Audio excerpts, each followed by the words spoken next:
Hey, what's up guys? So in this video we will see how to install APK files on the Samsung Galaxy A17. To do that, first of all, just open settings, then tap on security and privacy. First of all, just disable auto blocker, then enter your lock screen PIN.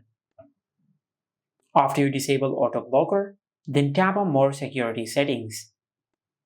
From here, just tap on install unknown apps. Now from this list, just enable the toggle for the app from which you want to install an APK. For an example, if I want to install an APK from Google Chrome, just enable the toggle for Google Chrome. But if you want to install an APK file from anywhere else, just enable the toggle for that specific app. After you do that, then go to your home screen and open the app from which you want to install an APK. For example, I will download this APK. Now once the download process is completed, then tap on the APK file. Select install, and once you do that, you will successfully install the selected APK file on your Samsung phone. Just like that.